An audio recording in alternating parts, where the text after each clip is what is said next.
You're listening to Bring Me the Axe. I'm Brian White. I'm one half of this morbid equation, and I'm joined by my co-host and brother, Dave White.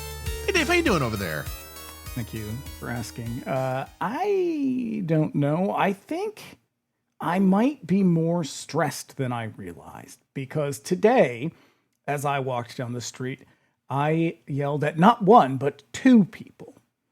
One of them was a group of young boys, and I yelled, "Jesus Christ, get the fuck out of my way." The other person was a lady looking down at her phone, and I shouted to look up, and she did. You sound like you're on edge. And I may have shoulder checked a Chinese student. Just to make a point that they were not paying attention as they walked down the sidewalk. They were not sharing it appropriately. Okay, let me ask you. I'm going to ask you a very important question. Yeah. Are you okay? Oh, yeah, well, I mean, aside from shouting at preteen boys and idiots looking at their phone, which that's about 78% of the people on the sidewalk. Yeah, no, I'm good. Otherwise, yeah. It's uncharacteristic. Oh, no, I know. I noticed it as soon as I did it. I was like, well, that's weird. That's not a thing I do. Guess it is now, though. Look out, bitch. Oh, boy. Boston, you better watch your shit. You crossed me one too many times, Harvard. So we practically grew up in neighborhood video stores, and the steady diet of utter garbage that those shops provided us with continues unabated to this day. There's nobody else I enjoy chopping it up with more about trashy movies than Dave. Just before we get into it, here's a little housekeeping. If you want to keep up with us between episodes, you can also find us on Instagram at Bring Me the Axe Pod. Dave's over there at That Werewolf. Go ahead and click that follow button. Bam. Yeah, keep up with all the business that's happening over here. Because we got a lot going on. Jesus H. Christ. Been a busy week. Been a busy week. We were on midnight mass. They were like, you guys have 3 podcasts, and I was like, actually we have 4. I mean, technically they're all the same podcast, except one of them is kind of not. Yeah. Oh boy, I was like, should I feel ashamed of this? Look, because they're good. If you enjoy it, you got to get out and do it. I love it. And our latest one, pretty good. It's pretty goddamn good. It makes me fucking laugh like crazy when I listen back to it. That's Laughing in the Dark. Yep. That's good. It's a good show. Yep. And if you don't know, hey, Laughing in the Dark, rewatch podcast with Aileen, who's our guest. Usually we put that off, but ruined it, blew it. I know, but you can hear her giggling over there. Hi, I'm trying not to. I was like, do it quietly. You can just mute the microphone. Oh no, I forgot. See, I'm so used to just being like, we're on and we're here and we're live. We're doing it live. You know, this is a bonus episode, so we're doing it. We can do whatever we want. Right. We're doing it live. We don't have to stick to our usual script. Yep. And if you don't know, we have another show called 99 Cent Rental where we cover all manner of video store madness in the weeks Bring Me the Axes off. Our latest episode covering Death Wish 3 is out now. Boy, that movie is fucking stupid. That was a real dumb film. And I love it. That's out now. We'll be back next week with a look at Black Belt Jones. You can also contact us directly at bringmetheaxepod@gmail.com with any questions, comments, or suggestions. Do let us know if there's a movie that you love, would like to hear us give it the business. And if you'd like to support us on Patreon, you can also look us up over there at patreon.com/bringmetheaxepod. I appreciate it. Me too. Go ahead and sign up. We got so much value. It's true. You give us $5 and we give you something that took way more than $5 worth of our time to make. It's a couple of tiers you can join there. All paying members get ad-free episodes, and subscribers at the $5 a month tier can look forward to our bi-weekly X-Files rewatch pod, Do You Think I'm Spooky? The latest episode is a look at the Season 2 episode, Excelsis Day. There's also our Bring Me the Axe Millennium Edition episode, which is a bonus episode in which we explore a modern horror movie. The current episode is a look at Get Out. Get out! Get Out! Get Out! It's good. It's a good movie. It is a good movie. Yep. And all Patreon subscribers, even the free tier, get access to our Discord server. Paying members get access to additional channels, voice and video chat, and the watch parties option. Watch movies with us on Friday. Didn't get to watch this one with us, though. No, but hopefully you've all seen it. You've had 40 years. If not, we're going to tell you. We're going to tell you all about it. It's a short story. Once again, that's patreon.com/bringmetheaxepod. And lastly, if you like what you hear, you can subscribe to us wherever you get your podcasts. We're also on YouTube. Search us by name and subscribe if you prefer to consume your podcast that way. And you'd be doing us a favor by leaving us a 5-star review on Apple Podcasts and Spotify. And if you listen on YouTube, do us a favor. Give the episode a like and leave a comment. We love hearing from you guys. Yeah, if you don't know what to say, just tell me what I can do other than shouting at teenagers. Yeah, leave a comment that's just like coping skills for dealing with people on the sidewalk. Yeah. Please. Yeah, and usually this is where we go, hey, Dave, who's this? Yeah. But hey, we already blew that. It's Aileen Clark. She's always one of our favorites. Always welcome on the podcast. How you doing, Aileen? What's up, gang? I think the most frequent guest on this podcast. Oh my you God. Must be. I think so. I think it's time you guys send me a plaque or something. All right. How about instead we can just start a podcast with you? Hey. Oh, I we think already did that. Mm-hmm. We already did that. My goodness. Yep. I didn't really talk about it properly. Laughing in the Dark. It's Are You Afraid of the Dark rewatch pod with Aileen and the two of us and Mikey from the Rewatcher and also Dave's apartment. He's right. Yep. See, It's and right over also there. from 4 feet away from me right now. Hello. Yeah, we giggle about Nickelodeon programming and how spooky or non-spooky it may have been. A lot of talk about accents, Canadian accents. Oh yeah. I'm sorry. I'm sorry about your mum. Oh man, we're gonna do this. I think if we ever did a live show, I think we could just do like a one evening, recreate the entire SNCC lineup for that one night. Love that. That'd be fun. Some solid programs. And we'd have to do it in Toronto. Oh well, sure.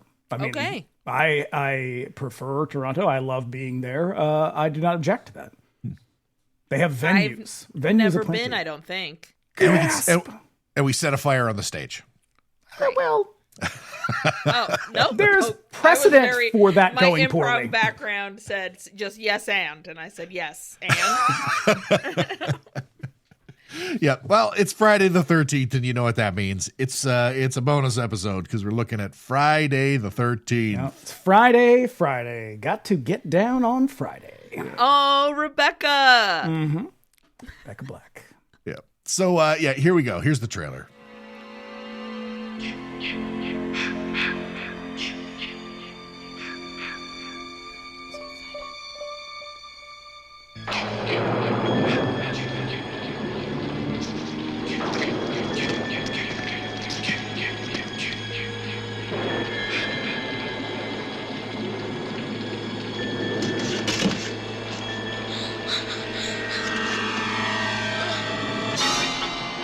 If the memory of Jason still haunts you, you're not alone. Friday the 13th, Part 5, A New Beginning.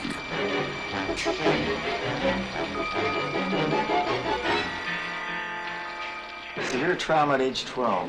Brutal self-defense, murder of a psychopathic killer. Boy, they've given him every therapy they can think of.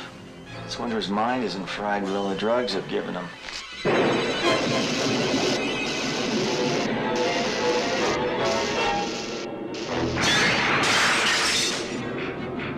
The mindless, murderous fury that was buried with Jason has been reborn. Hey. And suddenly, terror has become child's play.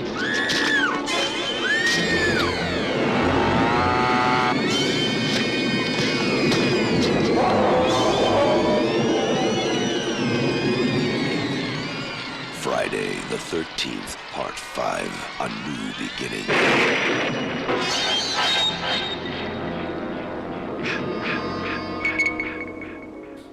Wow, they just give it all away, don't they? I mean, I was about to say That's the whole holy movie. shit, the full film.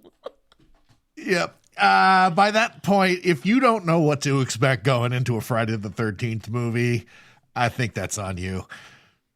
This is one of my favorites. You know what? I used to feel pretty badly about this one. And I think it's for the same reasons that most people in 1985 were bummed about this movie. And that's just, it's not Jason. It's not Jason. Oh, we're just going to give it away. We're just spoil the twist, I guess.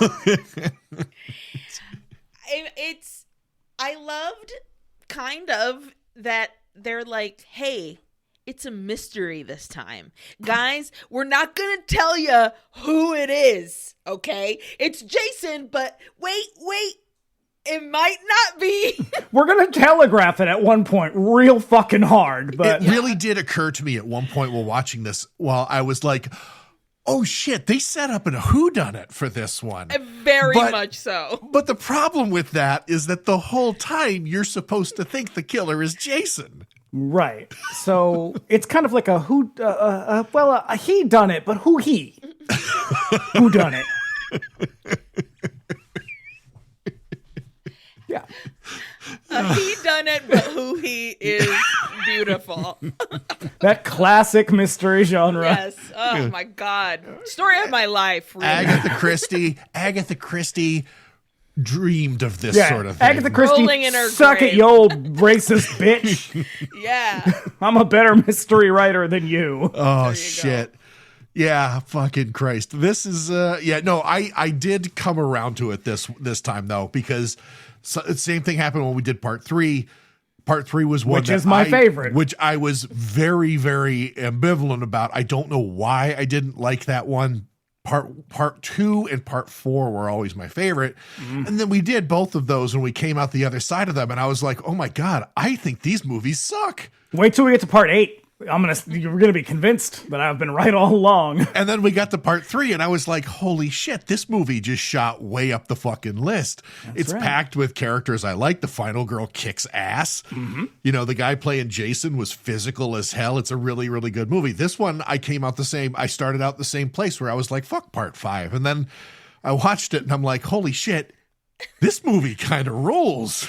It is extremely stupid. We have a mystery that's pretty solvable, but also like everybody is kind of just fun to watch and get killed. They're like, ooh, this mystery hand. I know who it is, but it's kind of spooky. And you never get close enough to any of these characters to really give a shit about them at all. They have nothing going on. Oh yeah, no background. If I had to rank it at this point, part 1, part 3, part 5. Nice. I think.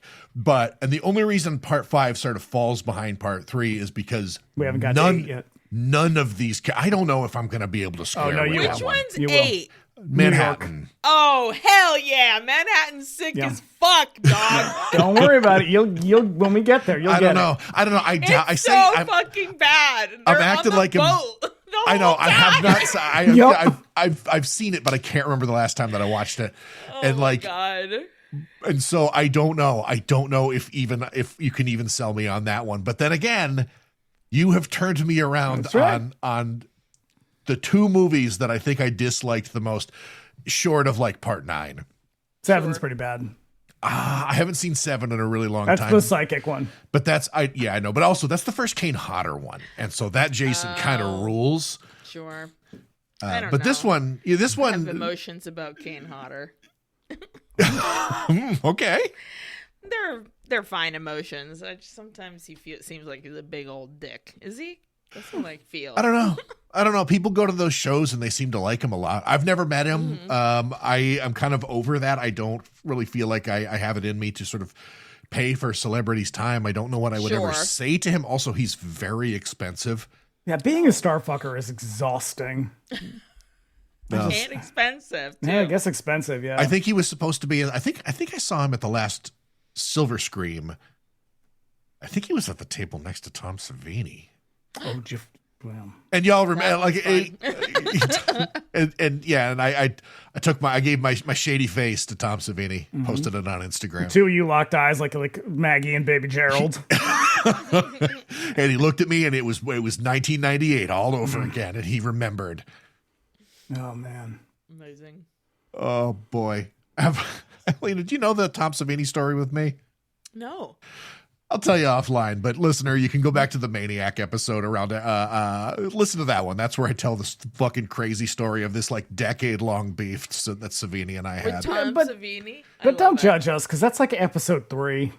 It's an Okay. early one. The Or audio. 2. It's an early one, and the audio is pretty bad. I know exactly how that feels. Yeah, no, but to sort of get around to it. Nope, I like this one a lot, and oh boy, I think a lot of it has to do with the fact that they really fucking cranked everything up in this one. It has a bigger body count than I think any of the ones before it. Or I think any of the ones after as well. It might be the one with the highest body count, and the violence in this one is significantly more like harder than anything they've done before. Well, it's because they realized after the 4th one, which is supposed to be the last one, they realized, like, we got to do something different here, y'all. We got to just be dumb as shit. And so they went with it. They did, because there's the Ethel and Junior character who I completely forgot about. My God. It's me. That's who I'd be cast as. I'd be cast as that lady. Just running around being like, oh, Junior, what are you doing over there? Come eat your stew. It's not too late. That's Just me. chopping the hell out of a raw chicken. Hi, Look, yeah. Or They're whatever remaking it says. everything these days. You Yeah. still have a chance. Cast me as the crazy old lady. Love it. Oh yeah. So let's go in, shall we? All right. The year was 1985, year of our Lord. Heard of it. So here are some 2 other years movies. old. That's how old I was. Dang. I was 4. Nice. You're an old ass bitch, Brian. Oh, I know everybody out there doing the math, going, "How old is Brian then?" He was 10. I was 10. Oh, that's not that bad. No. So here are some other movies that were released in 1985. Fright Night. Yeah. Fun. Yeah. That's a yeah. good movie. That's a Yeah, really totally. good movie. Go on back and listen to our episode about Fright Night. We had Peaches Christ on for that one. Oh my God, San Francisco legend. And we were on Midnight Mass today, as a matter of fact. Nice. Yeah. And also 1985, Return of the Living Dead. Also Love a great it. movie. Also Wow. a fucking badass movie. Go back and Yeah. listen to our episode about that. 1985, Silver Bullet came out. Not a great movie. Not a great movie. You can skip the episode too, y'all. Don't know that one. We did. Let's see. That was Corey Haim. in Gary a little- Busey. Gary Busey. Oh my in God. And a really crappy werewolf And costume. Big Ed from That's Twin right. Peaks. Big Ed from Twin Peaks. Okay. Yeah. Also, 1985, Reanimator. Oh, Nice. that's a good movie. A fucking hell of a movie. Go back and listen to our episode on Reanimator. Did you specifically choose episodes? I'm always hyping Okay. my shit. That's fine. Brian's like, and our scroll of entire episode lists that we have for you. Always be hustling. It's true. Yeah. Here's one that we haven't done though. The Bride. Ooh. This one ring a okay. bell? That one. It's Frankenstein starring Sting. What? Oh, I can picture the cover. Yes, you can. Right, it came right to mind. Jennifer Beals as the bride, and the monster was played by Clancy Brown. I did not know that. Mr. Krabs. Mr. Krabs. I would love to see Clancy Brown as Frankenstein's monster, but I don't know if I have it in me to watch this movie. I hear it's fucking terrible. Yeah, I think I tried to watch it quite a while ago, and I don't think I made it very far. Wow. Sting is just not an actor, and he's not a very good one when he tries. You ever see Brimstone and Treacle, which is a fucking terrible title? No. Where he's sexually assault. The whole premise of this movie is that he is like a psychopath, basically, who like sort of ingratiates himself into this family's life and then routinely sexually assaults their comatose daughter. Like that's Oh my the premise God. of the movie. My God. Holy shit. I have not seen that, and I No. don't think I will. No, I just think of him in Dune. Free Jack. Is he? No. Mick Jagger. Is Mick Jagger's in in Free I Jack. thought Sting was in it too. No, I don't think so. I haven't seen He's either. also in Quadrophenia. No, that's right. He's pretty good in Quadrophenia. Must have been a one-off thing. I know Anyway. that he's in isn't he in an episode of Friends? I can only Just assume. bringing that hot Friends knowledge. No. I'm so sorry. Oh, no, it's not him. It's his wife that's in an episode of Friends because Ross's son in the show is beating up a kid, or Sting's kid is beating up Ross's son. They go to school together, and Phoebe really wants to go see Sting in concert, and they're like, "Oh, we need to have a parent meeting because these kids are having a problem." Y'all, this was the 90s. Yeah, 90s Sting. Plot point is Sting, his child beating up another child on Friends. Or the other way around. And they all Who can lived say? in a beautiful apartment. They paid $200 a month for it. Exactly. Today, they'd be podcasters. Yeah. For sure. All right, we got a cast and crew here. Our director is a man named Danny Steinman, Sleazebag. who was a director with a tragically, though some might say mercifully, short career. Yeah. If you've ever seen the extraordinarily sleazy rape revenge movie Savage Streets, you have him to thank for that. Yep. It's a grimy fucking movie. Yeah, it's pretty gross. I think I'm okay then. It is. It has a kick-ass soundtrack. It does. I have it somewhere kicking around here. Things were looking up for Danny following Savage Streets, and he was positioned to direct a sequel to Last House on the Left. Fuck that shit. Oh my god. How does that movie have a sequel? I don't know. They I don't all know. die at the end. Maybe mom bites off another psycho killer's penis. Nice. Yeah. I'd watch that movie. I mean, that's basically I Spit on Your Grave, but I'd still watch it. Yeah. When the project collapsed, Paramount moved him over to A New Beginning. Mancuso hired Steinman specifically because of how grimy and trashy Savage Streets is, because the plan from the jump was to make a movie with more nudity and violence than any previous Friday movie. Achieved. Yeah, very much so. According to cast members and a Jason stuntman who once again felt the need to advocate on behalf of his fellow cast members, Steinman spent the entire shoot blown out of his mind on coke, and the DP directed most of the movie. All right. Which would make a lot of sense. So the DP is Stephen Posey, who shot Slumber Party Massacre, a bunch of others, like Savage Streets, Hellhole, like a bunch of shit. And he was an AD on a bunch of stuff, too. It's a good-looking movie. Yeah. You know, it's a good-looking movie. I'm going to give him that. He's a qualified guy. Yeah. With the success of yet another Friday the 13th, against all odds, he signed a 5-picture deal with Paramount, but then suffered a terrible bicycle accident that promptly put an end to his directing career. Oh my god. Yeah, A New Beginning was the last movie he ever directed. And maybe Now, it's for did it put an end to his womanizing? I don't know. His sexual harassment? Maybe it's for the best. Literally everybody on the crew thought he was a creep. Yeah, there's like all the women were like, he just kept asking me if I would do more nude scenes. Oh god. Yeah. He made a lot of references to like shooting porn. He seems like a real scummy dude. Oh yeah. Hang tight. I got more about Maybe Danny he Steinman. turned it all around. I don't know. Blech. He's dead now, so Yeah. That's fine. speak out with him. Movie stars John Shepard in the role of Tommy Jarvis. The role of Tommy was intended for Corey Feldman since he played Tommy in the last movie, and he instead booked The Goonies and left the production in a strange spot, which is never really explained to the best of my knowledge. Speaking of creeps, This guy? Corey Feldman. We watched Corey Feldman. we watched most of the Corey Feldman documentary last weekend. Turned it off towards the end. He is a terrible, terrible person. I knew that going into it, but I didn't know quite how terrible. Every time I see him, I'm so uncomfortable. He's one of those people who time. like looking at him makes you feel weird. Yeah, because he looks like a wax figure melting. Yeah. Right before your Michael eyes. Jackson for some Yeah, reason. still. It's very, very weird. I can't God, the imagine obsession. being one of the women in his band. That must Oh, be they are. that So band. they're either so deluded that they're kind of part of the cult, or they're just like desperately trying to like establish a career for themselves in either music or what, like film or whatever. girls. But ladies. the ones who are on the latter category do not seem to last very long. A bunch of people just sort of walk out on him all the time because he sucks. He's real fucking sleazy. Oh my god. No. Yeah, we didn't make it through. So yeah, he ends up in the Goonies, left the production in a bit of a lurch. Why is John Shepard so much older than 12-year-old Tommy Jarvis from the final chapter?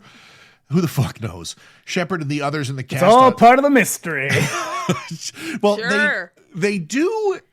Friday has always been a little loose with the passage of time. I think. Yeah. What is first- time, really? the first- It's a flat circle, as far the as I first know. two, I think the first two, obviously released a year apart, but I think several years are supposed to have passed between the two movies, and then 2, Yes. 3, 4 all kind of happen in rapid succession. Yeah, well, Right. 3 happens immediately after, too, like a couple days. Yeah. Right. And then I think 4 does as well. It's just a couple days pass. And because in each one, he gets killed, quote unquote. And then like a day, he's not even in the ground yet. And then he comes back to life. Immediately comes back to life. Yeah. So Shepard and others in the cast auditioned for their roles under the impression that they were auditioning for a movie called Repetition. When he was hired, they revealed that he was doing a Friday the 13th movie, and the dude was bummed. Apparently, to get ready for this, he volunteered to work in a psychiatric hospital. I find that very hard to believe. I think that is probably a lie. Because you cannot volunteer to work in a psychiatric hospital. It was the 80s, man. Different time. Who knows? That's They're not true, that too. different. I know you kind of have to have at least I'm going to school to be a nurse or something. Well, I was an employee of a Well, you, psychiatric but you hospital were an in employee. in a counselor's position, and I had no background in psychiatry. You didn't. Yeah, You're but your like, mom worked I there studied too. theater. That's the same. Yep. That's what I would say. NYU, bitch. Oh, Nice. sorry, San Francisco State. Thanks. When he was hired, they revealed that he was doing Friday the 13th movie, and he was bummed. Well, I mean, he's technically put his research, quote unquote, onto good use because he is in a mental institution camp, like a mental health, quote unquote, facility. Aren't they? Isn't this what this setting is meant to be? Like, Yeah, don't be so we're upset, a Tommy Jarvis. wellness camp. Since then, he continued a career in bit parts on television and movies you've probably never heard of, not to be shady or anything. The Hunt for Red October. Oh, that's pretty good. It's the only one I recognized. We've also got Shavar Ross, who plays my favorite character out of all the Friday the 13th movies. Really? Reggie. I fucking love Reggie. He's like my favorite Friday character. Yeah. Anybody want to guess who mine is in this? Is it? Come on. Is it Vic? Is it Joey? Is it Joey? No. Is it Vic? No. Is it Pam? Is it That's Junior? mine. Damn. Don't leave me hanging. Fucking answer the question. It's Demon, y'all. Okay, yeah. Demon Oh, also rules. Demon, Doy. I Miguel like Nunez. his girlfriend because she's just like And in she's front of a from little the kid. Thriller video. Oh shit! Is Oh that my what god, that that's is? right. Yeah, she's Michael's girlfriend in Thriller. No way. I like her even more now. I love that she's like, I'm smoking weed in front of this kid. I don't give a fuck. I'm like, "God." And the girl who brought him down to hang out with his brother. Yeah, Pam, who I was like, this is an authority figure. She like runs a mental health camp. She must have some sort of degree. Pam's a cool white lady. I fucking love Reggie. Love Pam. He's like how Chris has the ball, like the instinct to fight back in part 3. He's the one who's just like, let me at this fucking Jason guy. I'm going to kill him. Totally. Yeah, he's all right. I like him. Runs him over with a tractor. That's true. I like that his nickname is Reckless Reggie. Reckless Reggie. Yeah. Prior to this, he was a recurring character on Different Strokes, playing Arnold's friend Dudley. Yes, I remember that. Yeah. And then in the 80s, he did a lot of voice acting for cartoons like the Happy Days Hour, an animated Punky Brewster show, and No way. I used to watch that shit, but I used to watch it in Brazil, so it was in Portuguese. So I didn't different hear the actors, voice. yeah. And then he also played Buckwheat on a Little Rascals cartoon, which must have been racist as hell. Ooh, I don't know if I like that. Nowadays, he writes, produces, and directs his own indie movies. Unfortunately, they look like the sort of thing that would appear on god-awful movies. Oh no. Are they Jesus films? They seem like they are like faith-adjacent movies. Well, maybe it's a cynical ploy. He just needs to make money. Sure. He said, I Maybe. got to go to Utah and give him the good stuff. Take them for all they're worth, as far as I'm concerned. Four-wall in theaters in Branson. And then lastly, rounding out the cast, Tom Morga as Jason. I put that in quotes. Dude has the distinct pleasure of wearing 3 masks. Apart from playing Jason here in A New Beginning, he also played the Shape in Halloween 4 and Leatherface in Texas Chainsaw Massacre 2. Nice. At least he was the Leatherface on the scene at the very beginning with the car on the bridge. Yeah. The dangerous stuff. Yes. Apart from those roles, he remains a very, very busy stuntman, doubling in other horror movies like Child's Play 3, Exorcist 3, and Army of Darkness, and much You know what more. I think is cool about this one? So this is the only one where they have the hockey mask with the 2 blue triangles. Yeah. I think it's cool the way that they use it. It's like there is very little thought that goes into this film, if any, other than this one moment where like in all of the flashbacks or like when he's hallucinating Jason, he has the old regular mask. Yeah, it's the old Red Wings mask. And when it's not, it's when the it's blue one. Yeah, and I was like, that is a thoughtful little touch that you would not expect. Yeah. Totally. It's there to be like, hey, this is Hint, it's not Jason. It's because it's a he Roy. done it, but who he? And how he. Yeah. And why he? Well, that's the real mystery. So Mancuso asked Ted White to come back from the final chapter to play Jason again, but he passed and has since said that he seriously regretted that decision. I'd say he dodged a bullet given the conditions of this production. Yeah, this is still back in a time when like they were real loosey-goosey with safety regulations, people's health and well-being. Friday the 13th sequels seemed particularly dangerous and hostile. I'll tell you why. Because they keep picking real sort of low-rent, scummy dudes to direct To them. lead And those productions. those people do not give a fuck about anybody but themselves. Yeah. And so they're just constantly putting everybody in danger. So we got one tagline. And it is, if Jason still haunts you, you're not alone. Oh, Because he haunts Tommy. So, you get it? He really, I mean, boy, does he ever. Like many Friday the 13th sequels, this production sounded like a fucking nightmare. As mentioned above, to conceal the fact that another Friday the 13th movie was going into production from the press after the last sequel was declared to be, in capitals, the final chapter, they cast the movie with actors under the impression that they were auditioning for a new National Lampoon's movie or for something called Repetition. I already did that. Apparently the reason that they did Repetition is a Bowie song, and like all of the Friday the 13th code names are Bowie songs. Oh, Yeah. cool. Most of the cast were disappointed to learn they'd been cast in yet another Jason body count movie. Hey, they got a fucking paycheck. That's the thing is, I think that thrilled. like they How many of these movies are like filled with people who like show up to soap opera sets every single day and give it their all happily, and here roll in these fucking nobodies and they're like, oh, I gotta be in a dumb movie that millions of people are gonna go see. Boo fucking who, man. No. and with a couple of exceptions, like pretty much this was the last movie they all made. So just change that attitude, folks. Exactly. Yep. Original drafts of script were written under the impression that Corey Feldman would come back to play a badly traumatized Tommy Jarvis after the finale of the last movies left viewers with the impression that killing Jason really fucked him up. When they recast him in the script implied a simple time skip in the same way that the gap between 1 and 2 seemed to imply that years have passed. I think 5 years is supposed to have passed between 4 and 5. Oh, so we're supposed to infer from that opening scene with him that a bunch of time has passed, and it's not think just so. like. Yeah. See, I assume nothing when it comes to these movies, so I'm just like, I don't know.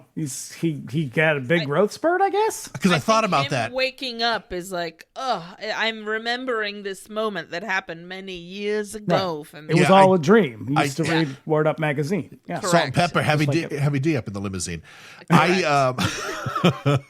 I think somewhere in the movie, I think they kind of explain it away. I can't remember if they say either, 5 years has passed, or he's 17 years old now in order to sort of give you that. If 5 years has passed, he really hasn't made much progress. Oh no, that whatever they've been doing for him, not working. Tommy's a pretty big jerk in this movie. God, I really wanted to punch him so many different times. And his personality switch between this movie and the next one is wild. Intense. He's very dashing and heroic in the next one, right? Yeah. Yeah. Yeah, that's what I thought. It's been a while since I've seen part 6. Producer Frank Mancuso couldn't believe the dailies that were coming back from the set as Steinman stuffed nudity into every possible scene. According to Steinman, I shot a fucking porno in the woods there. You wouldn't believe the nudity they cut out. Classy. My God. Yep. As a matter of fact, the emphasis on nudity made for a seriously hostile production for all of the women in the cast. I can't imagine why, though. I mean, it's normal stuff. I know. Yeah. Melanie Kinnaman, Debbie Sue Voorhees, and Juliette Cummings were all under constant pressure to undress, even at the auditions. That's gross, man. Come on. Where producers and Steinman told the actors to take their tops off, and on set were pressured to add unscripted nude scenes like the one toward the end where Robin gets into bed mostly naked for no reason other than more boobs on screen. Oh my God. The minute she laid down there and like put her sheets up right under her boobs, I was like, a man directed this. Yeah. I would love to see a Friday the 13th movie directed by a woman. Oh my God. It would be so cool. There's a billion fan films out there. Like, I wonder if any of them are like directed by women. Probably not. This is a very, very male-oriented franchise. Totally. Sometimes to a gross extent, like this movie. Yeah. And not to put too fine a point on it, long graphic sex scenes were shot. Steinman claims he was creating an MPAA smokescreen where they'd focus on the sex and let the gore slide, but fucking Paramount insisted on cuts they knew the MPAA would object to ahead of time. An actress named Darcy DeMoss was fired when she resisted Steinman's advances during wardrobe fittings. Yeah. Jesus. Yeah, it goes on and on and on, like all of the fucking... I mean, I don't want to speak ill of the dead again, but it seems like somebody maybe got what he had coming. Fuck that guy. Yeah, kind of the karmic payback for this guy was pretty stiff penalty to pay. Yeah. Yeah, and that's the last I'll say about that. But like most of the fucking research that's available all comes from Debbie Sue Voorhees, who, depending on when she was quoted, either had pleasant things to say about Steinman or absolutely fucking hates the guy. Oh, okay. Yeah. Yikes. Yeah.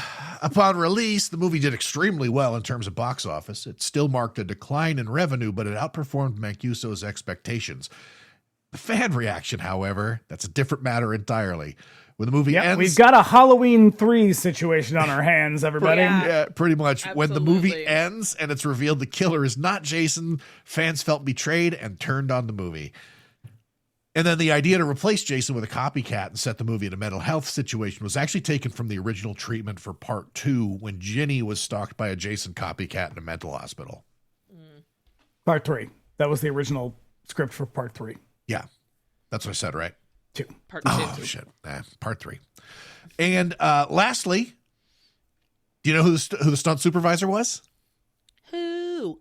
Dick Warlock. Ah, my favorite Michael Myers, Dick Warlock. Dick Warlock. Dick Warlock. Snake Plissken himself. Mm-hmm. Well, sort of. Yeah.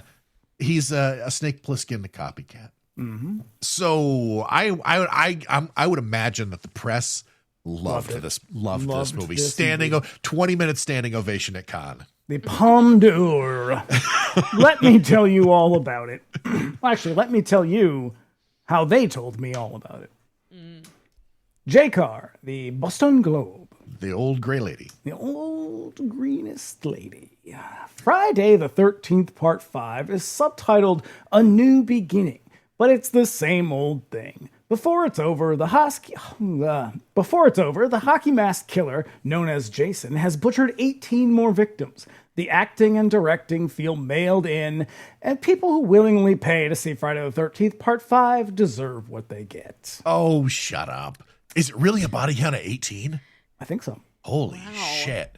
Well, because you got a lot of side characters. Like, they That's right. jam a lot of people in here that are like that homeless guy. Yeah, oh my just God. He's just there to get killed. Watching people have sex, and then he gets killed horribly. But also, you're supposed to think that he did it. Yeah, he's a real lazy red herring. He done it. Well, But who he? Whomst among us has done it. Whomst is he? Vincent Canby, Oh, New York shit. Times. Oh, Vinny watched this one. Yeah, he did. Poor guy. Friday the 13th, A New Beginning, set in a bucolic halfway house for disturbed children, is not entirely without grand guignol humor, but almost. It appears to have been paced by a metronome, a joke followed by a murder, followed by a joke, followed by a murder, until all but one of the featured players have been exterminated. It's worth recognizing only as an artifact of our culture. Huh. Wow. Very gentle. Very gentle. Yeah. Also, this movie is snappy as hell. It's paced quite well. Yeah, and it's Yeah, but he's not wrong, though. I No, was no, gonna no. say I don't disagree that it is very like kill joke, kill joke. I kill, do. joke. I think one of the things that I really do appreciate about it is what a weird sense of humor this movie I has. think I have a note Yeah. somewhere in here that's like every murder is followed by a ba-dum-bump. For reals. Kevin Thomas, the Los Angeles Times. The old gray lady. The old gray lady, Kevin Thomas. Even as you feel grateful to be able to laugh off this film, you realize that its humor is really only inuring you to a non-stop series of stabbings, slashings, impalings, stranglings, and yet other means of killing. Be warned, for all its laughs, Friday the 13th, A New Beginning is just one more nauseating, sick joke. Whoa. Damn. Because at first I was like, okay, he's got a. This is Kevin Thomas, who went to bat harder than anybody for Phantasm. Yeah. Basically the reason the movie got made. Yeah, that's not to Dang. everyone's taste. Hey, let me tell you what the Gene Genie thought about it. Oh, I bet you he hated it. Jean Siskel, Chicago Tribune. There is a little suspense in A New Beginning. The identity of the killer is heavily foreshadowed early on with a Baroque music cue and a couple of menacing glances. And the false endings, which have become standard in this genre ever since Carrie, reach laughable proportions here because, yes, there will be a sixth film in the series next year. And for some reason, he ends the review with, "Have a nice day." Hey, that's really nice. I guess thanks. Thank you for your Gene. attention to this matter. Yeah. President Whom it Gene may Siskel. concern. Whom it may concern. Yeah. Shit. Okay. There's- it's not as hard as I was expecting him to go at it. There is yet one more reviewer. who Raj. I It's got to would be Raj. remiss. No, he Oh. refused. Oh shit. Okay. Who I would be remiss to leave out. Oh no. That is the IMDb user, These freaks. the old gray lady. The grayest lady there is. Friday the 13th, A New Beginning, has a sleazy quality that will make you want to take a shower, but I hope you don't get a chance to see this charade. This installment, quite possibly, is the worst in these never-ending movies, and shamefully disturbing. They're going for something here, but they're using these words and turns of phrase wrong. From a trailer park scene in an outhouse to the most disturbing guttings and slashings I've seen, everyone looks like a deer in headlights and everyone has a disgusting quality to them. Not to mention, the director is a porn director and the worst offender because of the sleaziness of the film, and it shows. Hey, porn directors don't need to be catching strays, okay? Listen, this person has definitely written more than 10 reviews at Common Sense Media. Oh yeah, no, they have read at least a chapter of the Bible. That's in chapters, right? It's a sure. That's it. That's all. Nobody liked it. Good God.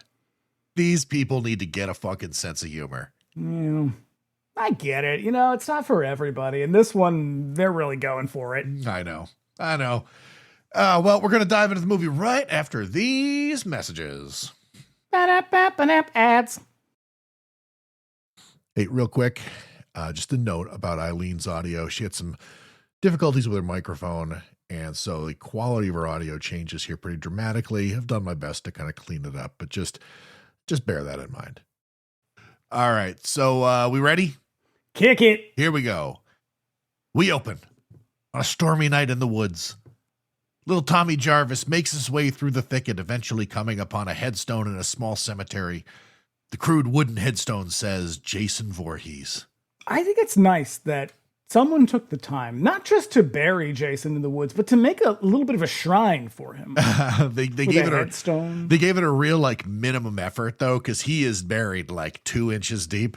Also, this is the first time we don't get a last time on Friday the 13th. This is true. No previously on So- Dragon Ball Z. No, this is it. This is it. So he hides in a nearby bush when a couple of young men come along with a shovel and begin to happily dig up the grave.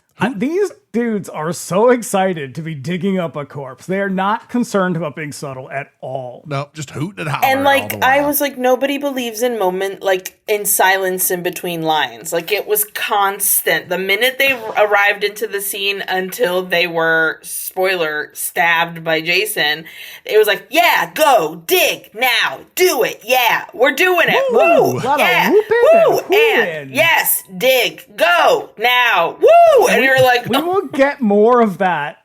That will happen again later on with like other sort of like tertiary characters where they're just like whooping and having a great time, and it's like, who does this? Yeah. I mean, how realistic is grave robbing? Is this a thing people do for fun? Because they are doing it with gusto. So Tommy watches these assholes make the biggest mistake of their short lives. And apparently this scene was shot with a rain machine in the backyard of Corey Feldman's house on his day off from shooting. Just like all the Corey's Angels videos. Shot in his backyard. Mm-hmm. Oh. After digging up a couple of inches of dirt, they hit the casket lid and pry it open to find there's the corpse of Jason. And then But he's not just Jason. They thought to bury him with a machete, which I think is a nice kind of nod to his passions. Like if you are like really into cross stitching, maybe you want to be buried with a cross stitching thing. Like, yep, he died like he lived. stabbing people with a machete. Yep. Now suddenly he comes to life and quickly dispatches the two of them with his machete, and he stands up, much to Tommy's horror. And I don't know why this grossed me out as much as it did, but every time they cut to Tommy in the bushes, he's like mouth agape, and his tongue is just like licking his lips, like, over and over again. Well, okay, here's the thing. I don't like children in movies at all. I just don't like children. Same. But I don't like them in movies either. And I have to say, Corey Feldman was a particularly unattractive child. And that does not help this scene. He's extremely awkward looking and sort of ugly, and he's like making gross faces, and it's all rubbery. He's like, It's like it's his mouth. It's like they said, just stay with your mouth open, kid. Just stare in shock with your mouth open, and he's like, but there's water. And then going also in. his tongue, because this is a thing where if you were to try and stay with your mouth open and keep your tongue unmoving, no one can do that because your tongue is a full-on muscle that will always be moving.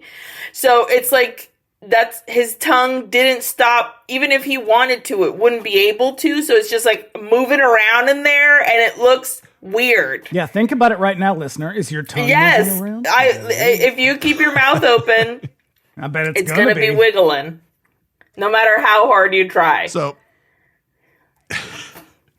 as Tommy watches in the pouring rain, Jason approaches his hiding spot, stares him down, and then he raises the machete and chops. And then adult Tommy wakes up in a fright. That was all a dream. Maybe. Who's to say? It doesn't matter. He finds himself in the back of a van with a wire mesh between him and the driver. The side of the van informs us that he's being transported to a mental institution. Well, then we get there, and we are very briefly hipped to the fact that this is a farm, and that will never come up again. Like until maybe commune? Like a working farm. There's like sheep and shit.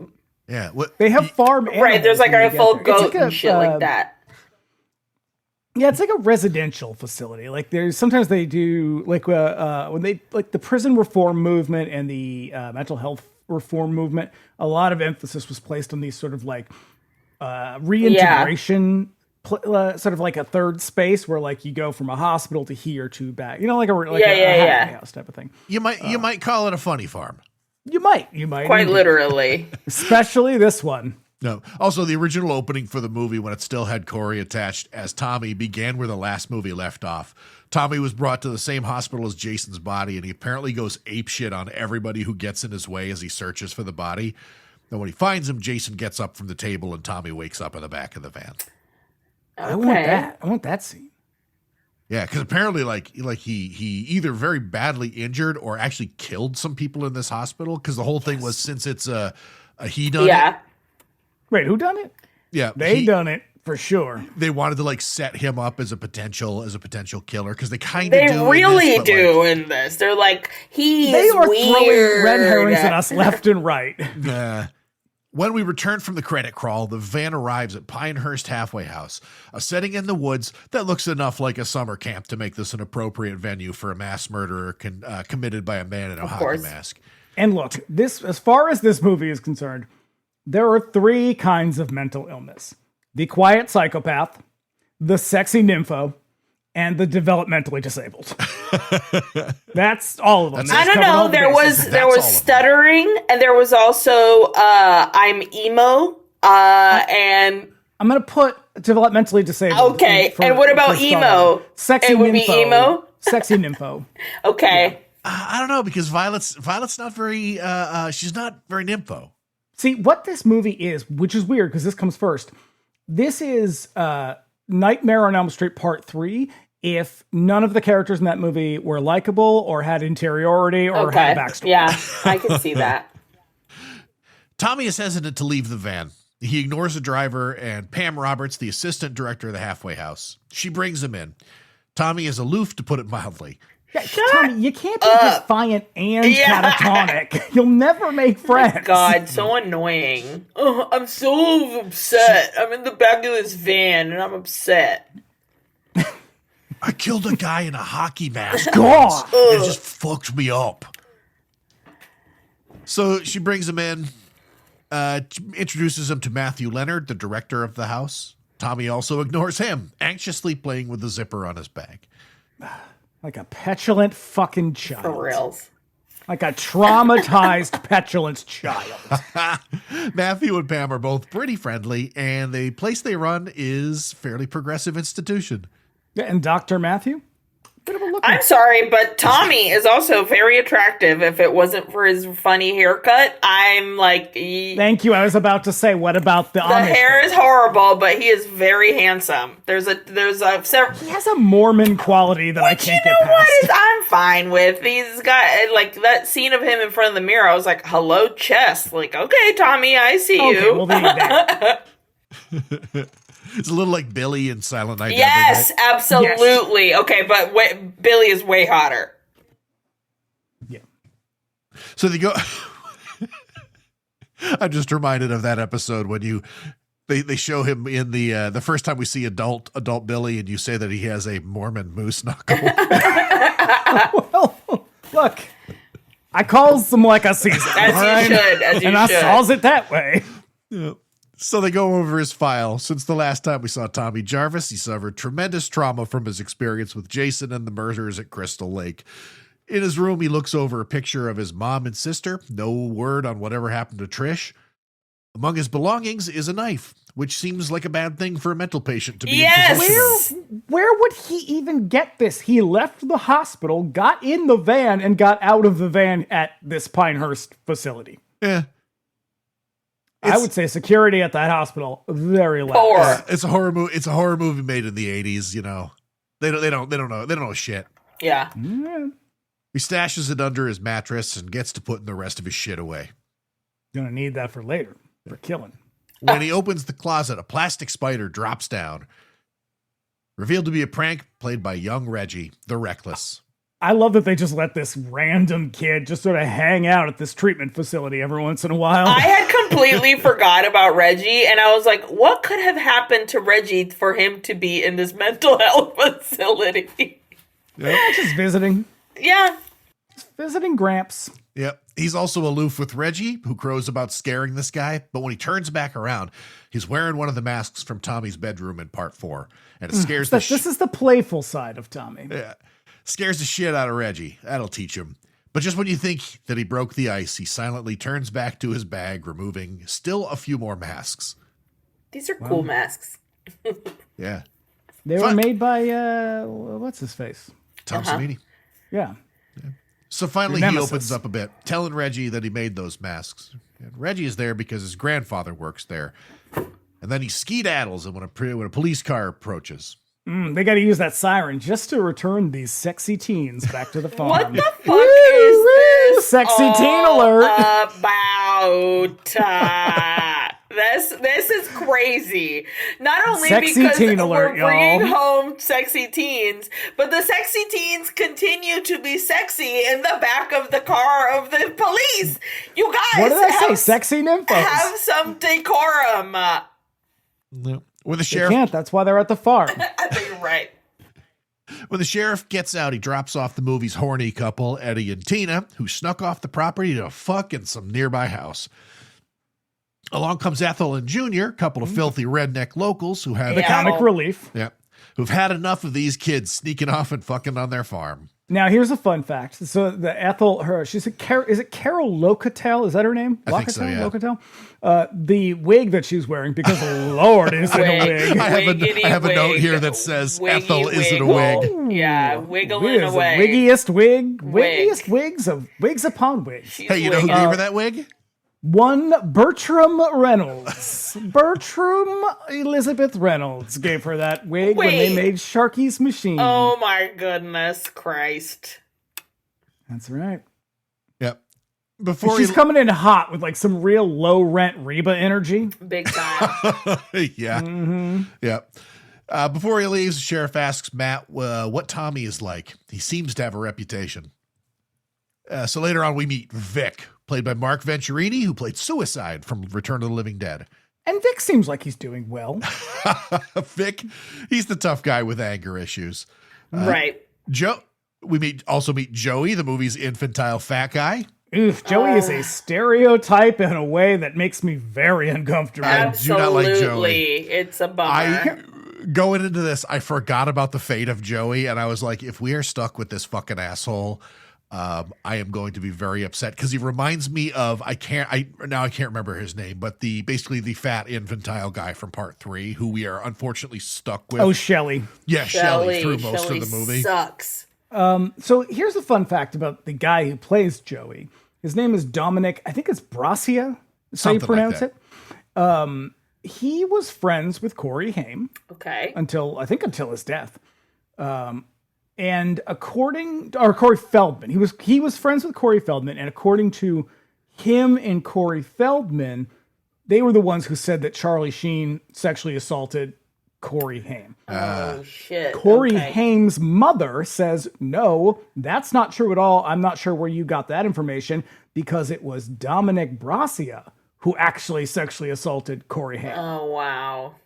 Don't like it. So there's some information. Yep. Well, He was a sex pest pervert. God, what a It's this sex movie. maniac, This that's what I'm saying. movie's a backstage shit is a bummer, man. We are 20 minutes into this film. We've already got a sex offender. Damn. There's also Robin, who I don't know what her deal is, and Violet, a proper 1985 goth, as they both do laundry. Is she goth? I feel like she's every time they lift her headphones, she's listening to some groovy ass tunes, and I'm like, okay, girl, what is your genre right now? She's goth in that way that like Blaze in New Year's Evil is punk. It's like they did Okay. The mainstream didn't really understand Sure. what any of those genres were, so like they just got as close as they could. They Now, said like, that later girl wears on- blondie hair and also pops and locks. Oh. Like, That she Yeah. does. Yeah, no, she's got, what is her name from the band Berlin? oh sure, Oh, Bonnie. no, No, Nina I'm something. never gonna remember. She's got Berlin hair.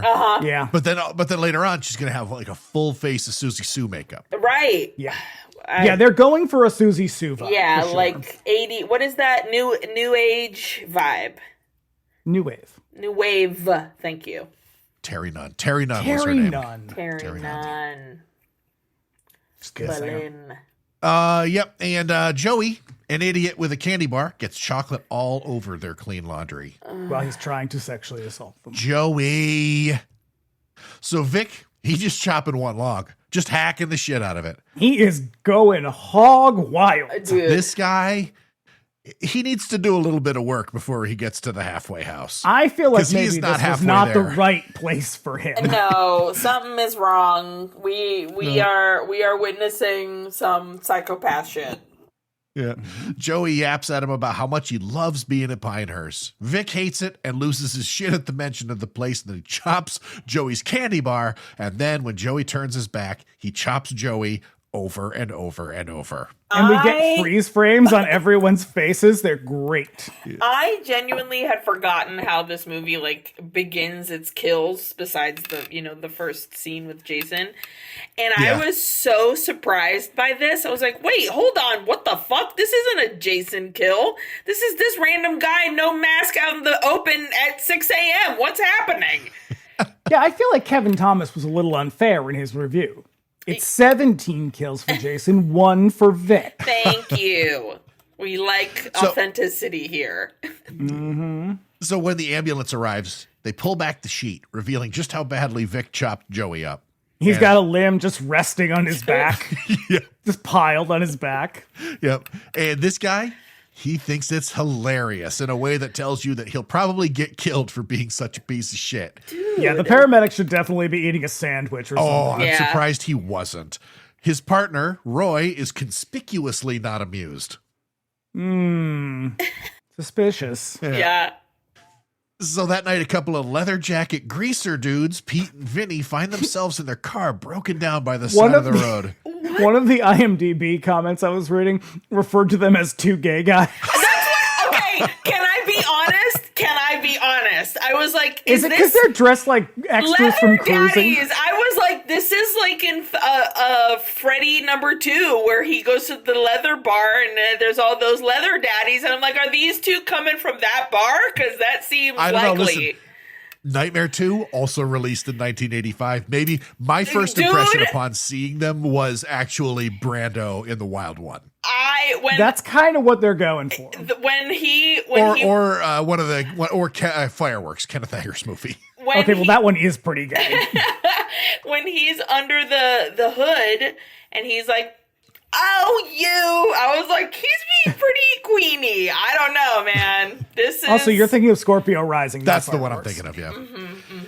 But then also he goes singing. He's like, ba ba da ba da beep ba doodly dee dee dong, and I'm like, guys. And his song alone that he is singing, because he's like, I gotta go take a shit in the woods or something, which is real hated weird. that. But then he comes back and he's singing this terrible song, and the song alone marks him for death.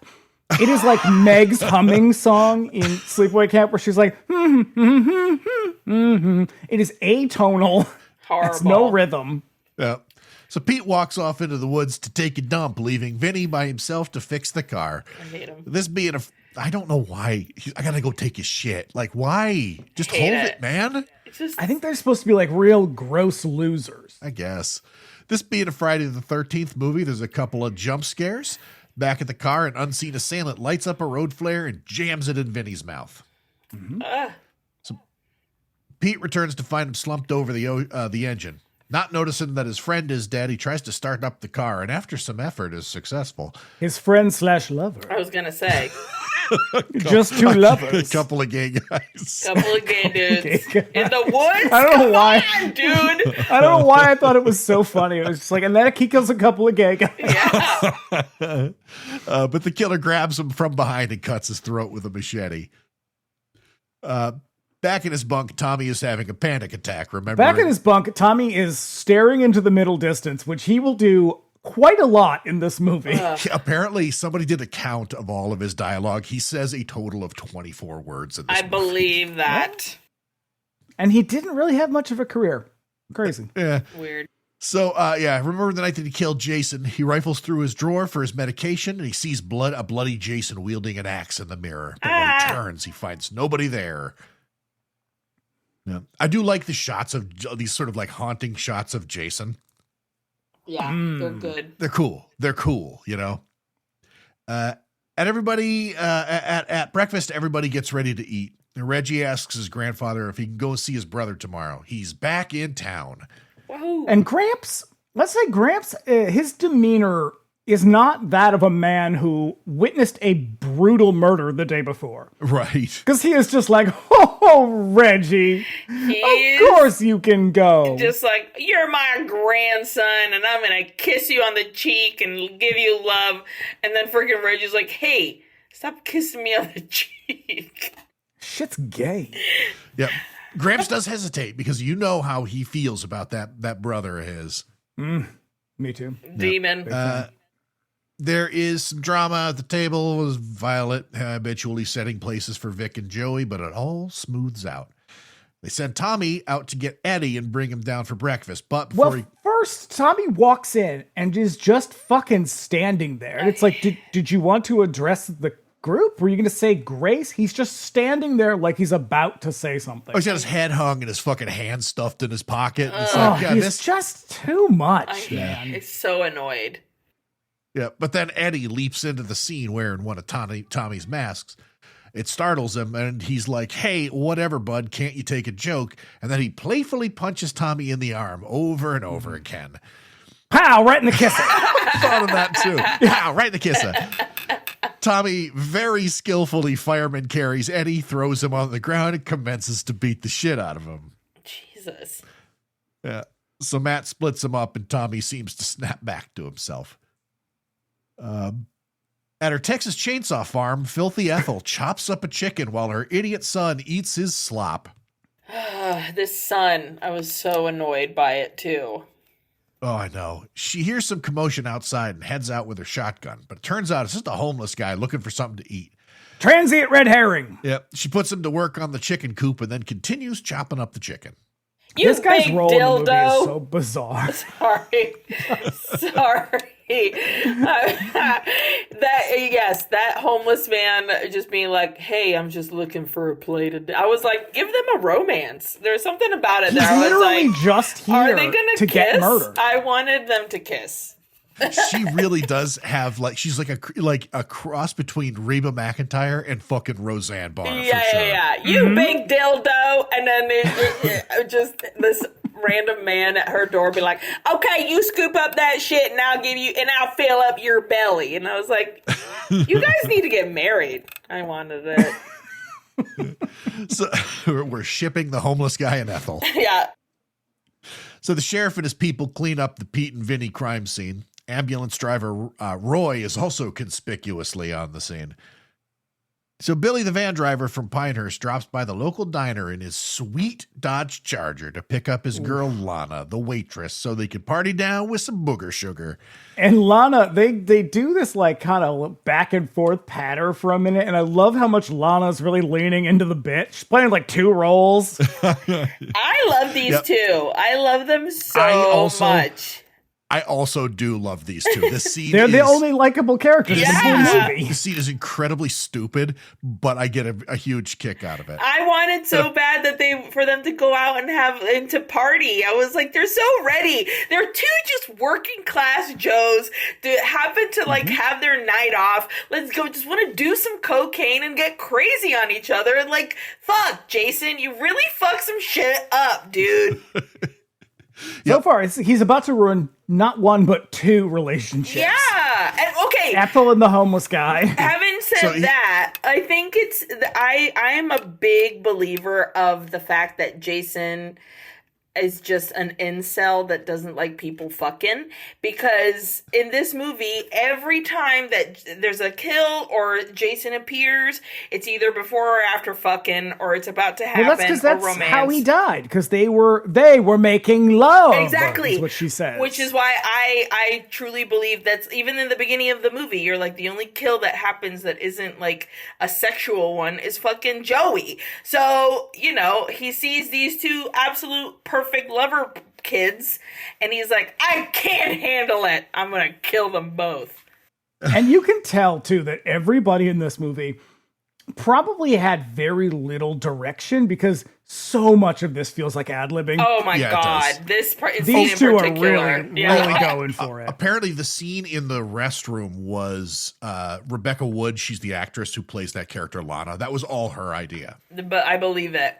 When she's Yeah. like, girl, Also, When she's like, she's you going look real hard at good. the lipstick. I was like, Yeah. you better work. Yeah, and given what we know about Steinman, the coke was probably real and from his personal stash. I asked that too. I was like, they're totally doing real coke right there. Yeah, a little downhill skiing, nose first. He does some lines in the car while she gets ready in the restroom, delivering the necessary TNA for a 1985 horror movie.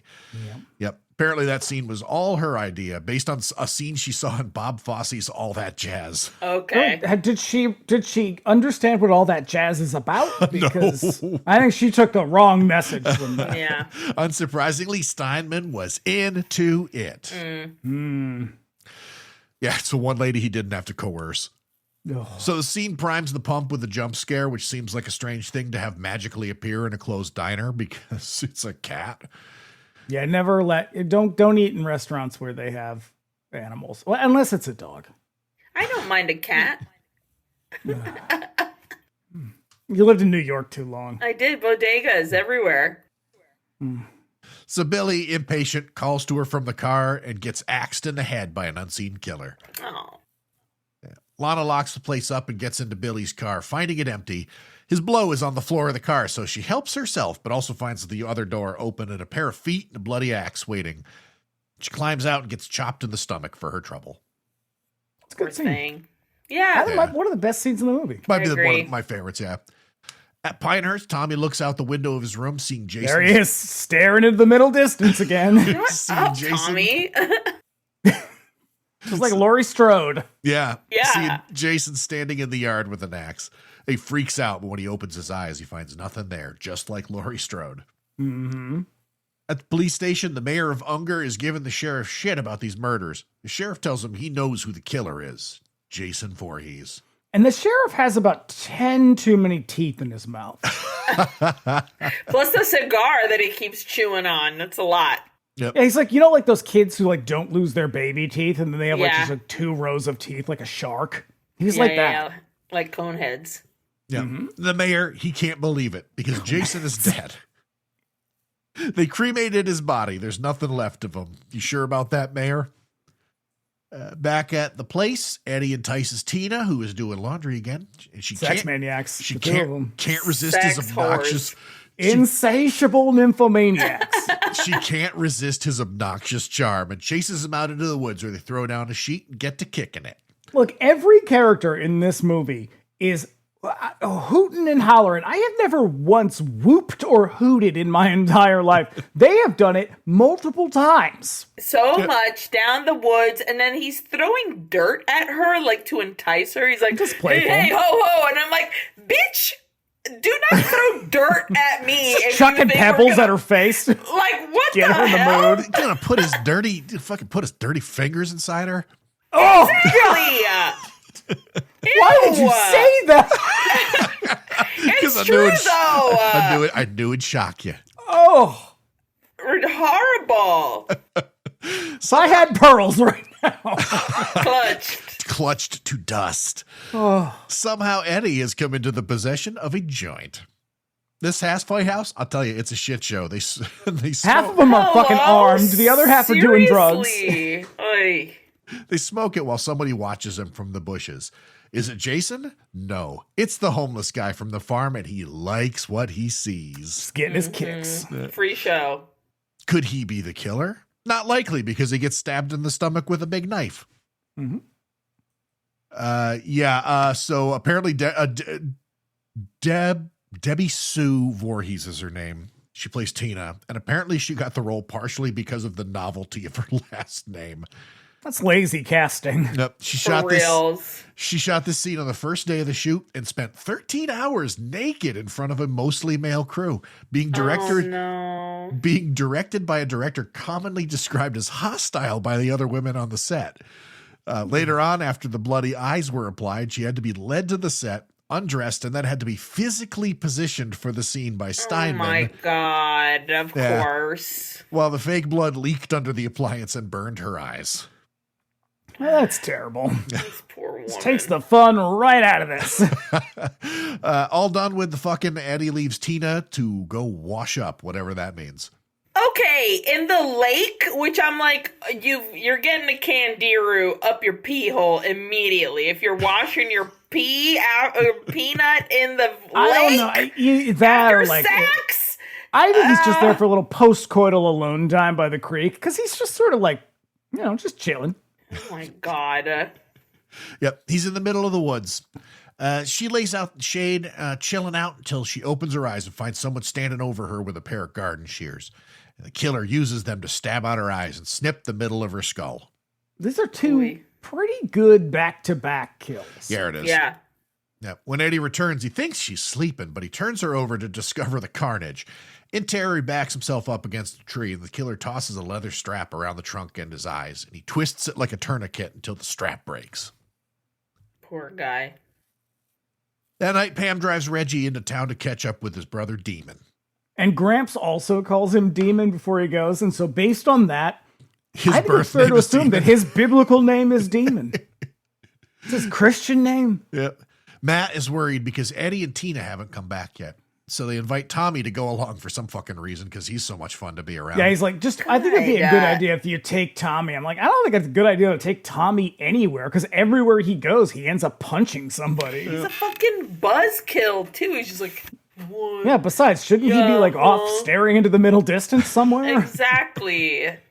No, Reggie cannot wait. And a noisy string track on the soundtrack informs us that some shit is about to go down. And they arrive at a trailer park and find Demon waiting for his brother in his sweet van. God, I fucking love Miguel Nunez. Yep. Played Spider in Return of the Living great. Dead. Fucking rules. Dude is thrilled. And I fucking love these two. I hope nothing bad happens to Demon. I'm very sorry. What they do get before they get killed is they get a real squonky saxophone just playing in the background softly. Yeah. Yeah. Reggie finds Wonky. just skronking on that sax. Yeah. Reggie finds his brother doing pretty good for himself in spite of living out of a van. He also has a fly girl in the back. And a lot of And food like a for some reason. bunch of enchiladas. I know why. It's in this van. He's got, hey, what can I get you? A full Mexican restaurant's menu worth He of also food? has pizza. You're right. Also pizza. Gotta have options. While Reggie and Pam hang out with Demon, Tommy wanders around the park, eventually having another freak out. Filthy Jr. rides up on him with his dirt bike and realizes that Tommy is from the halfway house and commences to fuck with him. And Junior reminds me very much of Randy Quaid. Yeah. Oh, yeah. I see that. Bulk and Skull from Power Rangers. Okay, sure. They're the pig. The pigs. One of them's a pig. Yeah. They're piggish. Yeah, the big guy. Skull, I believe. Bulk. Bulk is the one. Skull is the little wiry guy with the cocaine energy. Mm-hmm. Yeah. Mm-hmm. So, yeah. Eventually, Junior takes a swing at him. That idiot. That fool. Tommy can whip his ass with the best of them. What did I just say? Every time you take Tommy somewhere, someone gets He punched. punches somebody. Very casually beats the crap out of Junior. Yeah. So, yeah, Pam comes. I love this part though because it's so clearly not the actor playing Tommy. Like it's Oh my very God. obviously a wig. Totally. It's almost as bad as that the famed Golden Girls episode where Rose does the backflips, and it's just a man wearing a Rose nylon doing wig. some backflips. Oh no, this could love that just, episode. It could be Dick Warlock in a wig. It might be. It is very obviously not him. Yeah. Yeah. Pam comes along to break it up before he can finish the job, and he runs off into the night. He fucking Barry Goldberg runs off into the night. But Pam, she's not concerned at all. No, she grabs Pam. Reggie. She grabs Reggie, and they drive off to find him. Having a real case of those damn enchiladas, Demon runs to the outhouse to take a nasty shit. All that and some poop jokes? Classic. Classic two- 80s. Two-time poop jokes in this film. First, let's poop in the woods, and now let's poop in this outhouse. I'm like, that's one too many. Too And many. this is my favorite line in the whole movie. is when she's like shaking the outhouse a little bit and he's like, "Oh, you're gonna get it, bitch." I was like, my guy throwing the bitch around too many times, I think. Yeah. As he's doing his business, the girl rocks the outhouse for a laugh. They do a sort of call and response singing thing until Nina fails to respond. It's a musical, too. 2 different songs they are singing. Absolute different songs. Pooping and writing new songs. He's like a regular Rick James. Insane. Once again, the outhouse starts rocking, so he collects himself and makes ready to leave, but the door is blocked. He pushes it open enough to see her dead body on the ground, throat slashed.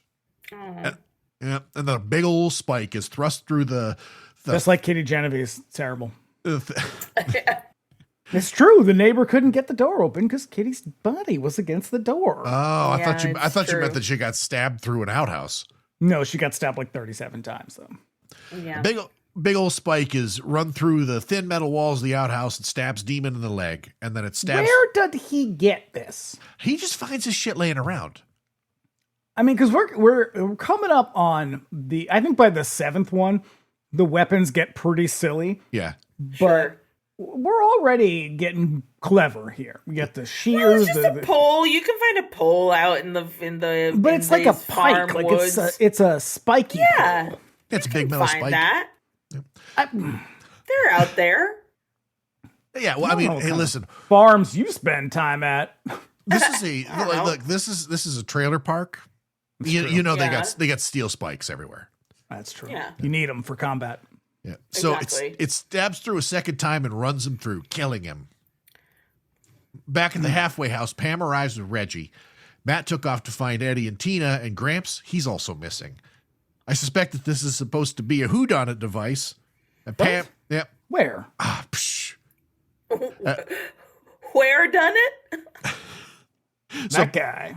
So Pam leaves Reggie with the kids and drives off to find Matt. Yes, here, mentally ill teenagers, please take care of this child who is not mine.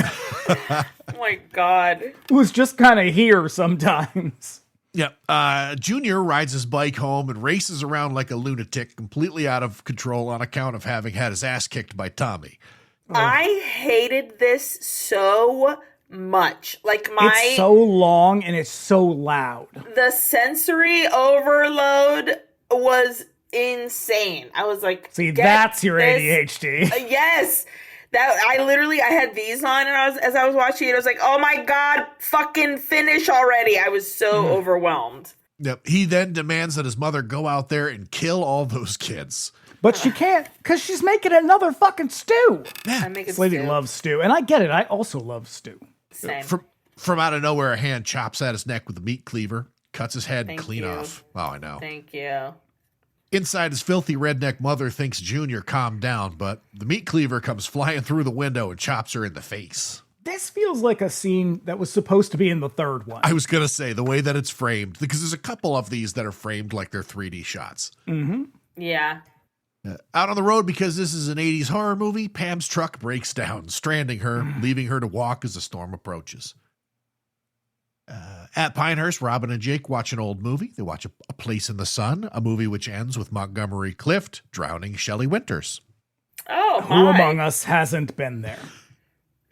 What gay man has not wanted to drown Shelley Winters? There you go. Yeah. Sorry, I don't want to be accused of bi erasure. What bisexual man? But really, good for you, Dave. You did it. You know what? I'm Nobel Peace Prize. I'm a progressive. Are you going to give it to me though, or did I earn it? No. You have a couple other tests that we have to run. So Jake's supposed to be the nice guy, like he's like the kind of cute, nerdy, nice guy. Turns out he's also just kind of a creep. Yeah. Yeah. It is well, you know what it is he doesn't know, he's got no game. That's the problem. That's true. He's just a little too eager, you know, a little too eager. You know, he starts off, hey, Robin. Hey, Robin, listen, I like you. I really like you. But then after that, he's like, hey, I want want to make love with you. And Yeah, why don't you just like take your dick out of your pants? It's like, guy, come on. that's not what you do. That's not what you do. I want to make love with you also. Make love already, I'm like... I don't know. I think that's kind of nice that he's like, with you, together. Well, together. Both of us. You're a 17-year-old kid. Demon is clearly the only decent man in this movie, and now he's dead.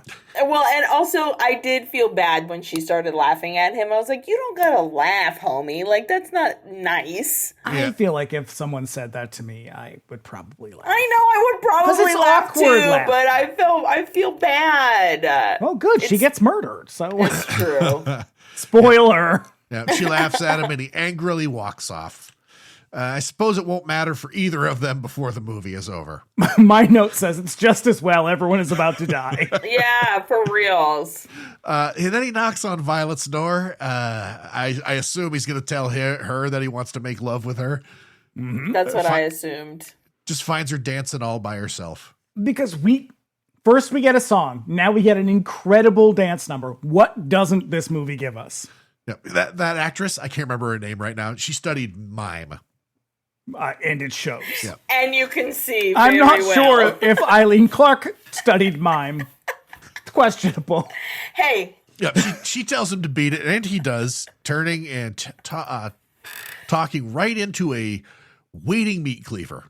Well, what he says, I want to talk to you about, or I need to talk to you about something. What do you think he wanted to talk about? Or did he just like take another have sex with her? Yeah, he's just taking another swing at the only other option. I guess. I think that's what it was. Yeah.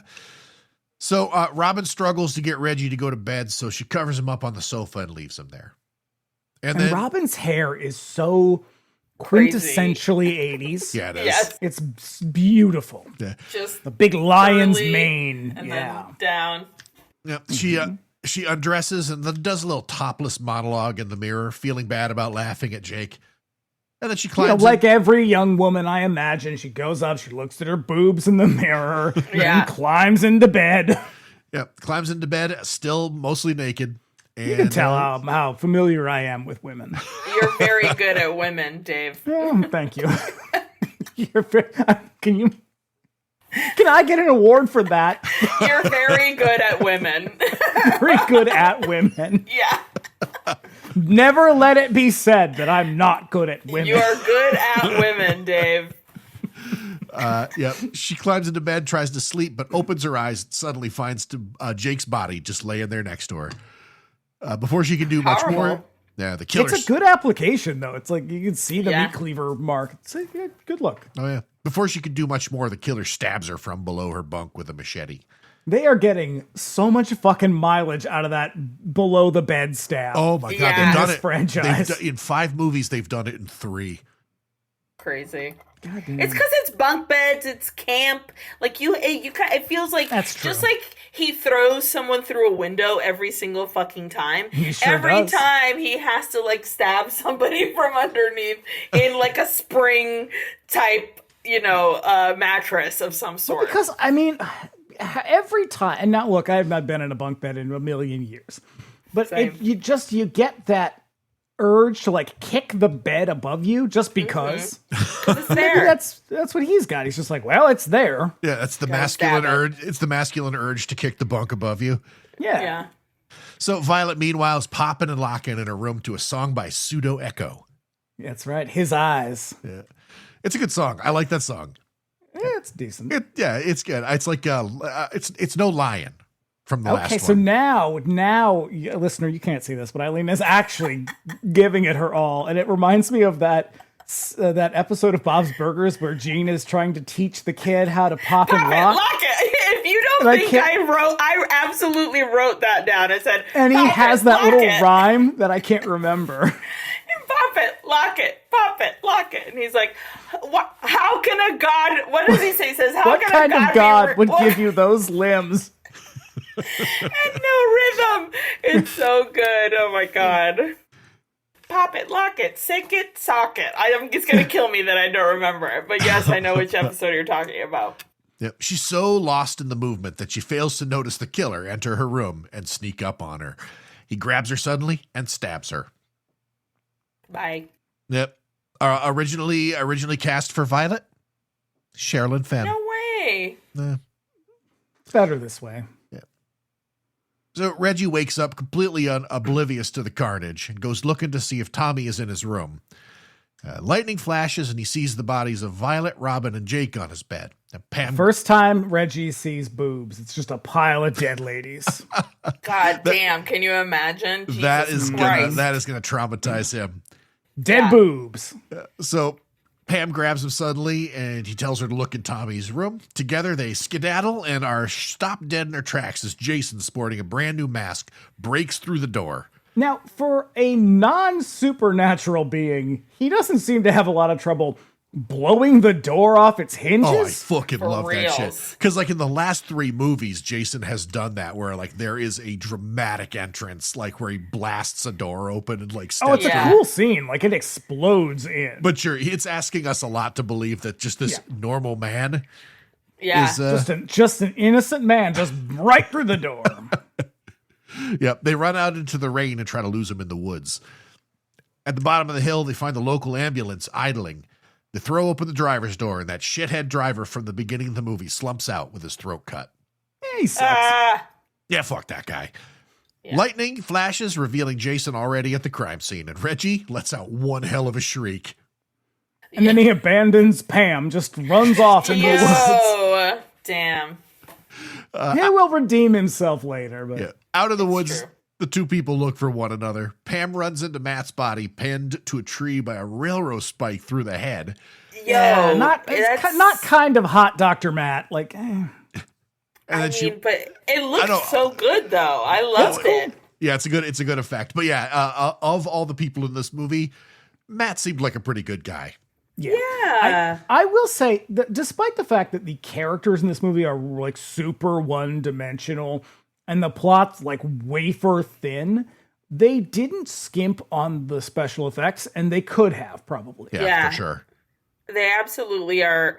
Like, every time you see a dead body that happens to, if they weren't killed in a cool way, you get to see their aftermath in a good, decent way, I think. It's top-notch stuff. Yeah. She runs back to the house and sneaks around, calling out to Reggie. And You because better believe I clocked that picture window too, right as she walks by. Yeah. I actually wrote a picture window, great for throwing a body through. and because it wouldn't be a Friday the 13th without at least one body thrown through a window, Gramps' body comes flying through the window, both eyes gouged out. And my next note says, "Oh, there it is." We were all waiting for it. She runs back out into the rain, slowly stalked by Jason, slipping in the mud.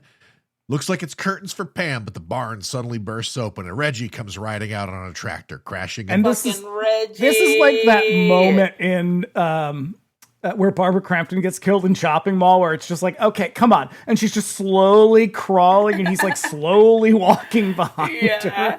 Yep. Yeah, she's literally like,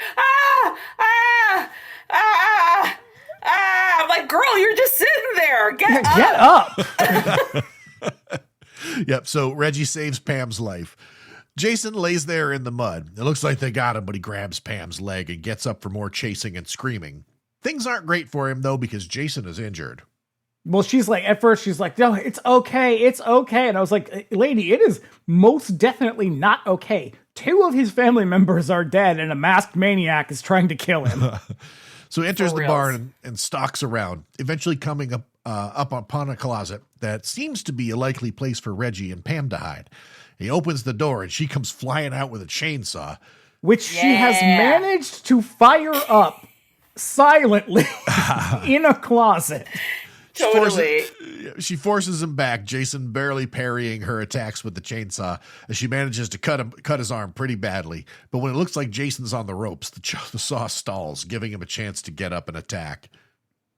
I will say, because we've already ruined it, this is just Roy. Roy has taken on a lot of new qualities as in his second life, his encore career, if you will. Oh, he is possessed of a spirit that he does not have in his normal life. He's blowing doors off of the hinges. He is throwing a body through a window. He is getting cut with a chainsaw and carrying on. And absolutely just doing the damn thing continuously. He is the spirit of Minneapolis right now. That's For right. reals. You hear us, Minneapolis. Be like Jason. We're talking at you. Be like Roy. Yeah. We like Roy. Thank you. I was waiting for you to get it. She throws the saw at him and runs. Tommy comes wandering in to find himself face to face with the man who's been haunting him all these years. Pam and Reggie tell him to run, but he quietly tries to talk to Jason. But Jason just continues to approach. He slashes Tommy with his machete. Tommy responds by stabbing him with Chekhov's knife. Right in the artery. Right in the femoral artery. I was like, do it in the penis. I was waiting Nope, he hits him in the femoral artery. He would be dead in 30 seconds. Yeah. Oh, you might as well cut his throat. And then he climbs up into the hayloft where Pam and Reggie wait. Jason Kick gets the ladder. Why doesn't he kick I know the that ladder? they never do. Oh, I mean, he could just put it back up because he's the one on the ground with the ladder. but still. Jason. Something. They could have done something. Anything. Yeah, Jason gets up and climbs the ladder after him, finding Tommy apparently dead at the top of the ladder. He wanders around still looking for his victims and finds Reggie hiding. Reggie keeps kind of like sort of smiling at him, and I wrote, it was just that one little boy's smile that convinced Jason to turn his life around. Yeah. Reggie stands up and looks him right in his eyes, buying Pam time to sneak up on him and hit him with a bat. It's not much, but it's something, I guess. So Jason stalks her to the edge of the hayloft window. She looks below and finds a steel rack of spikes waiting at the bottom. What the fuck is that even for? My next note says, what purpose those spikes serve is anybody's guess, but somebody's about to fall on them. So he corners Pam, about to strike, when Reggie leaps out of the darkness, shoves Jason out the window. And then they creep up on the window to see if he's dead. Then Jason reaches up from the ledge, grabbing Reggie, trying to drag him out. They struggle. Yeah, they struggle for, and he does that screech again. Oh my God, that scream. Oh my God. So they struggle for a while till Tommy wakes up and hacks Jason's arm with the machete. He falls and lands on the spikes. And Roy hits the ground with so much force that the mask bursts open. The mask is off, and it's not Jason at all. It was all a ruse, a cunning attempt to trick them. There it goes. The killer was Roy, the ambulance driver, in a fancy Jason costume, Which has burst apart like a I don't know, like a balloon that's just popped open at the perfect spot of his face. Like petals opening. Good. It's a little bloom, and he's beautiful. The center. At the hospital, the sheriff arrives to find Pam cradling Reggie as he sleeps. Okay, this is the best part of this entire movie, because the sheriff is like, hey, it turns out that Roy was Joey's father all along, and when Joey was murdered with the axe, this has set him off. And how do we know this? Because Roy, in his wallet, has a picture of Joey, but that's not all he has. Yeah. He also has a picture of himself. Why does Roy get a picture of himself? I didn't even think about that. I only thought about Joey because I was like, because it's a current photograph. Yes, and also the sheriff is like it turns out he found out it was his son, and I was like, he couldn't have gone to the orphanage and be like, hey buddy, I'm your dad, like hello. Instead, I kept a modern day picture of Joey taken mere days before he was killed. It's in my wallet size, and I didn't even clock the fact that the first picture is actually of himself, just of himself. Then you turn it, and that's where Joey is. So number one, him. That's not all he has. He also has articles that he has cut out of the newspaper of Jason's rampage that he went on. Now, he's kept those in his wallet, too, just in case he ever needed to explain the plot of the movie and he wasn't there to do it or something. There's also a really wild photo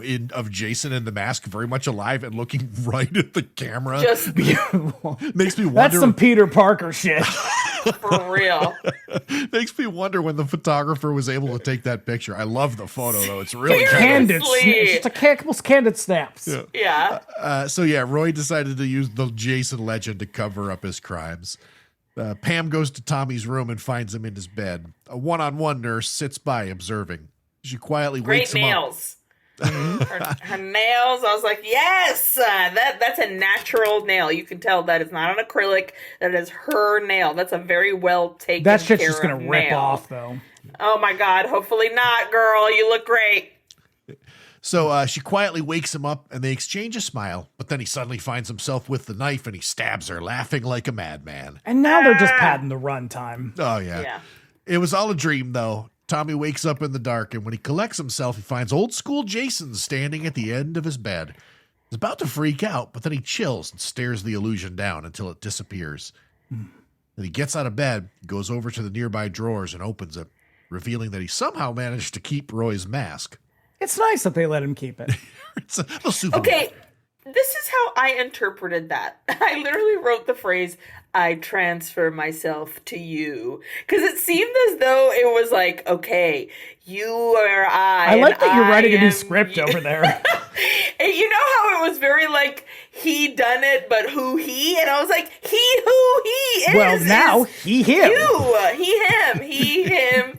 And those are his pronouns. He, him. But also maybe they. So That's true. Pam approaches his room and hears glass breaking. She busts in on the room and finds the window broken. You'd think that Tommy escaped into the night, but you'd be wrong because Went out the window like the Incredible Hulk. Yeah. he's right behind her, wearing Roy's mask, knife raised. Fade to black, roll credits. Oh, I love this movie. Yeah. Oh my God. What a silly time. What a good amount of just like consecutive kills that were fun and like, sure, he wasn't Jason, but like, I'm fine with that at the end of the day. I don't give a shit. At this point, who cares? Who cares? It's not like Jason has a personality. No, 'cause Exactly. you know that when He's such a lumbering idiot. You know that when they set out for this, they were definitely like, okay, there's going to be more sequels. And so the plan was to sort of reorient it. So Tommy was the new Jason. Right. But then like the fan reaction was like, boo, give us the real Jason. And so they had to kind of revert it. Yeah, they get Horshack to bring him back from the dead. Yeah. That's right. It's Horshack that does it. Yep. Nice. Yep. So yeah, I have come around on this movie. I used to not like it, and now I like it a lot. Yeah. You know, I love a whodunit, and even though we know who done it, he who done it dealt it and dealt it well. that's right. He who smelt it dealt it. Yeah, and that was Roy. Oh, you're gonna get it, bitch. Oh, Aileen, it's always great to have you. Thanks for having me, guys. Sorry my microphone was dumb. But you know, that happens sometimes. Shit happens. Yeah. You as we mentioned up top, you can find Aileen with us and Mikey on Laughing in the Dark. I encourage you to listen to it. It is a fucking hilarious podcast. Yeah, we have a lot of fun. And then if you also want to check out my other horror podcast, which is Uy Que Horror, you can find us every other Monday, new episode. We just dropped a Santo movie, which is really fun to talk about. Santo y Mantequilla Nápoles en La Venganza de la Llorona. So, And that's classic. a real bad one. That's real low budge Santo. It's real low budge, but it's crisp, it's clear, it's colorful, and it's so much fun. And yeah, we have our social medias at Uy Que Horror, UYQUE horror, Uy Que Horror. And then my social media is at Aileen, AILEEN, little LIL, hands with a Z. All right, cool. Yeah, definitely. We love your pod. Thanks, guys. It's I love you guys. fantastic. It's We have so much fantastic. fun. I encourage all of our listeners to look you up. Yep. And as for us, we will be back on Monday with Black Belt Jones. And then we'll be back in 2 with our anniversary episode of Bring the Axe. Anniversary, yeah. Yep. We'll be looking at Day of the Dead. We're closing out the trilogy. There are no further George Romero won't zombie be movies. any more after zombie that. movies. None. He did not make any after that. Nope.